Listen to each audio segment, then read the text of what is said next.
Hello, and thank you so much for joining me. I'm Janie Goddard, and this is today's CMA Showcase video. And I'm really excited today because I'm joined by none other than our wonderful CMA member, Oliver Cowmeadow. Oliver, thank you so much for joining us today, and thank you for taking the time to do this with us. Thank you very much, Jenny. Oh, it's an absolute pleasure. So, Oliver, would you introduce yourself to our viewers and listeners? Just tell us a little bit about your work and the sort of thing that you do, so they can get a real feel for what you offer out into the world. Yeah, thank you very much. Well, I got into Oriental medicine, shiatsu, and macrobiotics, which is a kind of 20th century update of Oriental medicine which is more available for every person to use themselves. And I've been using that for the last 45 years. I ran a shiatsu training school for 25 years. And for the last, since 2003, I've been running a holistic nutritional therapy training course. Here at the school, which is in South Devon, we have our own wonderful premises with accommodation. And this is the cooking school. We have 10 workstations or 12 workstations so that we run a lot of cooking classes here. Lovely. And we're running courses at different levels. We run a lot of courses for individuals to come and learn how to look after their own health through food, lifestyle changes, emotional healing. And we also run 3-year training in holistic nutritional therapy, and also some postgraduate and some CPD courses as well.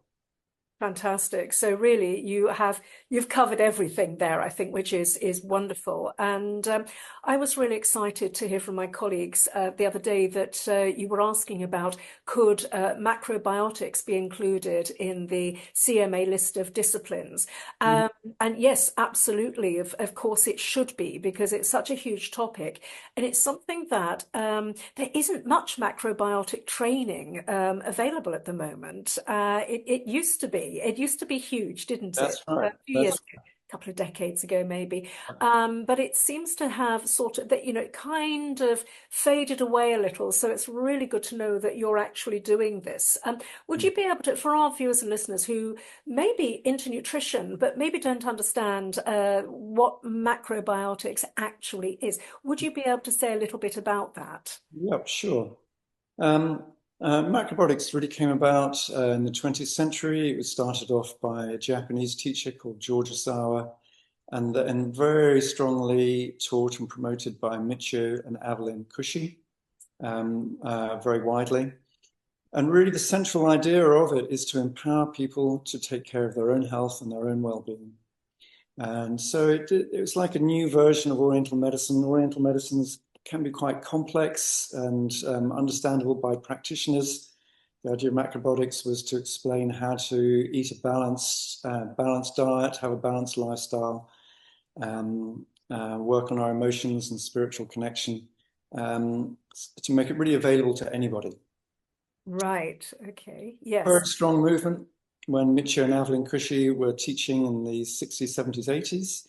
And they've now passed on, and so it's a little bit less well known, but a lot of people are using macrobiotics, and I think one of the main reasons people are attracted to it is that it's very holistic, as you know, its roots in Oriental medicine is to really understand the connections between the foods we eat, our physical health, what's happening emotionally, our lifestyle.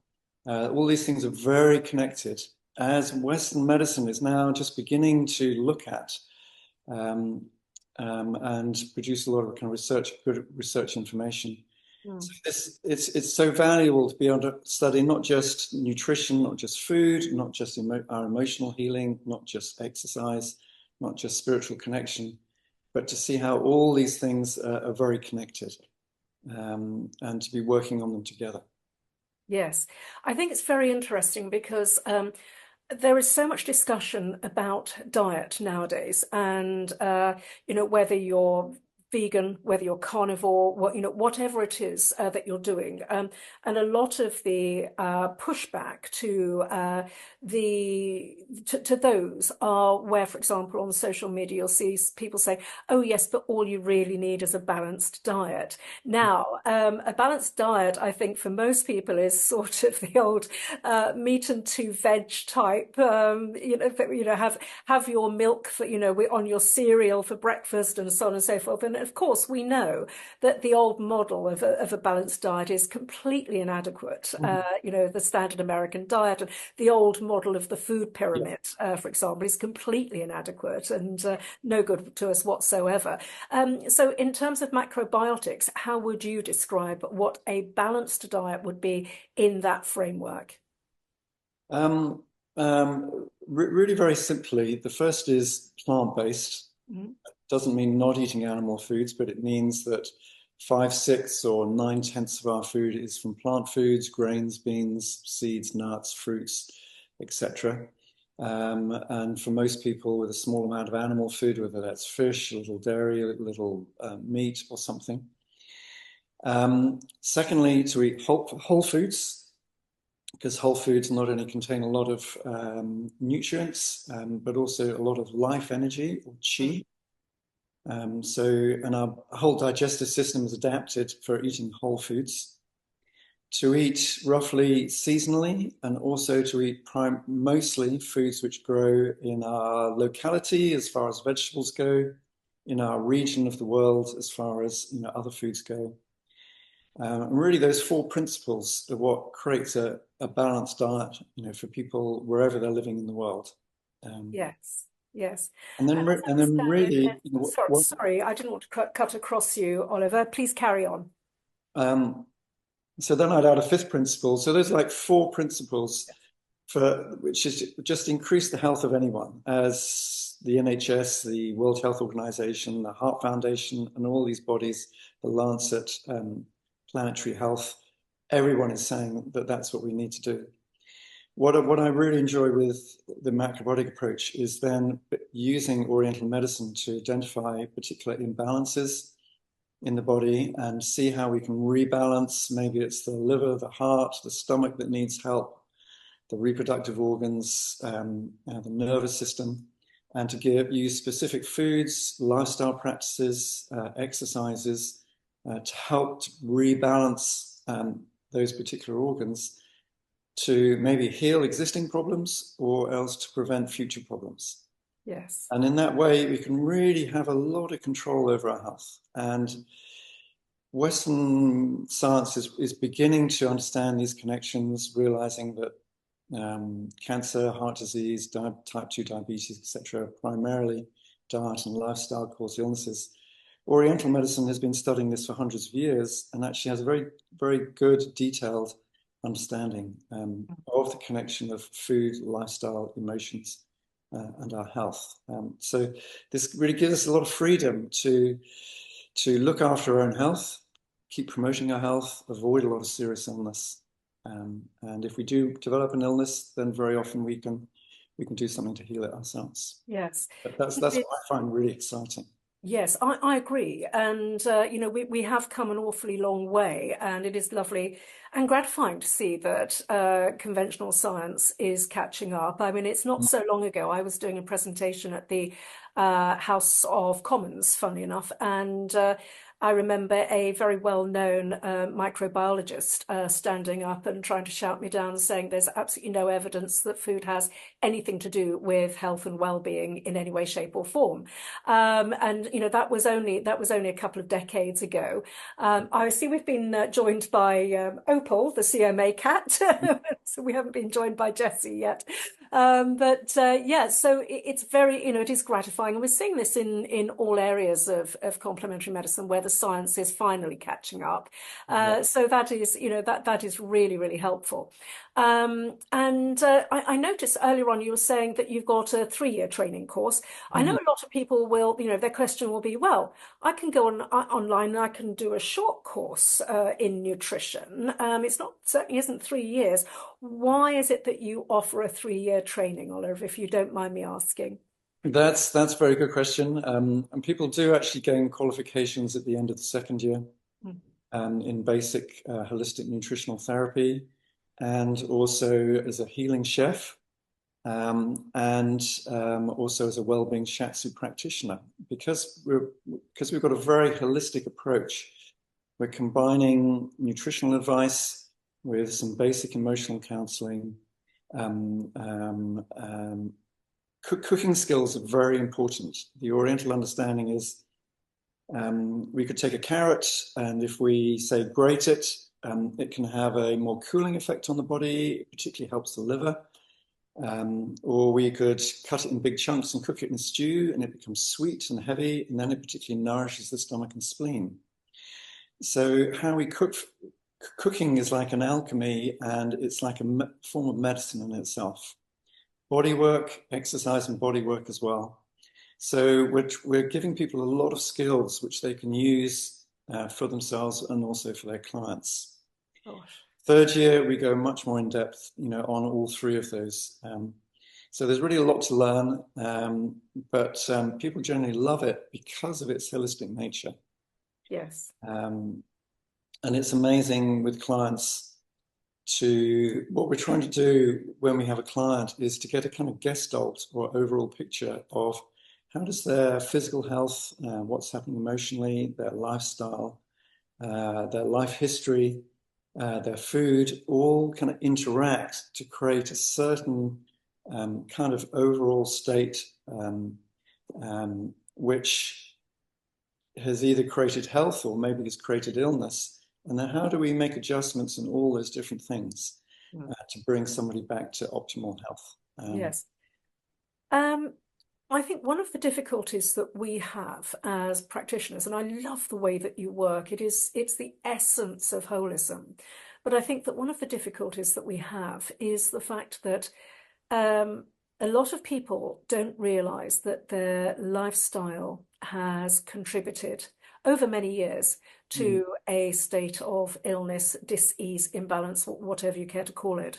And that unfortunately, they're not going to go on to a macrobiotic diet for a week and be miraculously healed, if only that were the case. But the fact is that they need to be patient. They need to understand that a lot of, they've put a lot of effort into getting to this point. So that a lot of work needs to be unwound. That, we've got to peel back those layers of the onion, so to speak. And how do you respond to that when people are looking for quick fixes, as so many are in our environment? Well, I think a few things. And one thing to say is that we're not just trying to get everybody to eat a macrobiotic type diet. Very much what we're trying, part of seeing clients is to assess what are their motivations and how much change are they able to make? Because there's no point in giving them a lot of changes which they're not ready or unable to make. So that's one of the things to gauge. How much change in their food lifestyle are they able to make at a particular time? And often to help people over time. It might be over 3 months, 6 months, even 1 year, 2 years, 3 year period where people are making progressive changes. And I think when people make some changes and they feel better and symptoms disappear, then that encourages them to take another step and another step.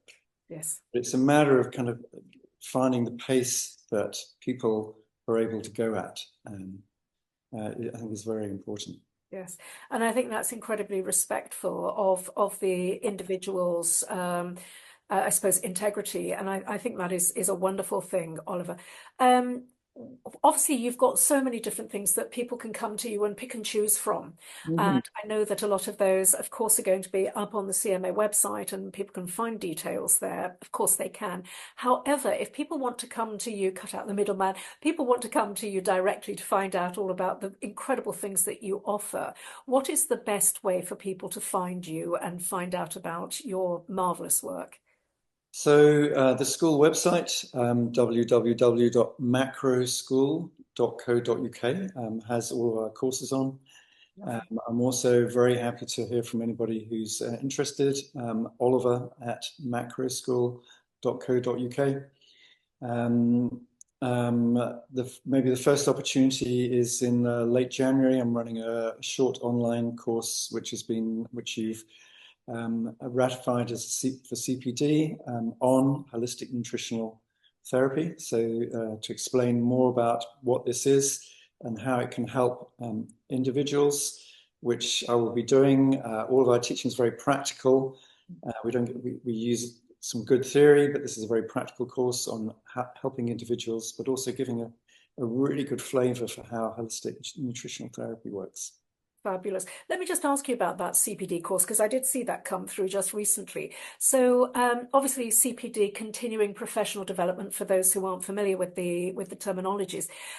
Is that a course that just anybody can do, or is it just reserved for qualified practitioners? And if so, do they need to be qualified nutritionists already, or is it open to others, for example, the homeopaths, herbalists, acupuncturists, and all the other flavors of practitioner in complementary medicine? It's open to anybody, and some of it may be familiar knowledge to present practitioners, but the idea of it is to give the scope of a really holistic approach. And we do get quite a lot of existing therapists coming and studying with us because they want to add some new elements. Yes. The Oriental approach to nutrition is very interesting and very, very useful. It adds a lot. The emotional work, the bigger kind of context for some people, the body work they really love. So it can really help existing therapists, see the potential for adding, various new elements to the way they work. Yes. I think it's important. I think as practitioners, we're all constantly growing our therapeutic toolkits, aren't we? I think we're all permanent students, which is a fantastic thing to be. We're constantly growing, which is great. But I love the idea of this CPD course, particularly starting in January, because it is kind of it's a lovely start to the new year and a wonderful opportunity to be able to add something extra to your therapeutic toolkit. So when we put this onto the CMA newsletter, and of course it'll be available on the CMA YouTube channel, we will of course make mention of that as well to highlight the fact that you're doing this for CPD for the new year. How many hours is the course? Have you got that info off the top of your head, Oliver? Yes, it's 3 evenings over 3 weeks, 2 hours each evening. Great. So that's 6 hours of CPD. Do they have to also do homework in between times? Yes, I'm going to be giving people some things to do for themselves. Yes. Not so much written homework, but things for people to try out themselves between times. So because we're kind here at the CMA, so if you've got 6 hours and if they've got, self-directed work in between times, I guess we would probably say that that's a 9-hour training, that sort of thing. I'll have to see what we've got on our website, but I know that we've put this up for you, which is really exciting. And I just think that you're doing marvelous work, and I'm so glad to see. I love macrobiotics personally, and I have seen miraculous. I mean, I don't use the word miraculous lightly, but I have seen miraculous things happen as a result of people taking on a macrobiotic diet and really doing it properly. And I know you will have seen extraordinary things, most unexpected things. Yeah, it's powerful. Food is an incredibly powerful healer, and it's just we're eating food every day, so why not use it, for our healing? Exactly. And sometimes we really need to look at our emotions, our lifestyle, and other aspects of our life as well. Absolutely. Yes, I couldn't agree more. This is so exciting. We must bring you back for a longer session. And obviously with the showcase videos, we just introduce you to our wonderful audience, but we must bring you back for a longer session, perhaps one of our tutorials coming up, Oliver. I feel I've just scratched the surface here, and I know that there's so much more to learn from you. But I just want to thank you so much for taking the time and sharing so generously. And we will definitely get you back in the new year. But thank you so much for joining us today. Oh, that's been a real pleasure, Jamie. It's really.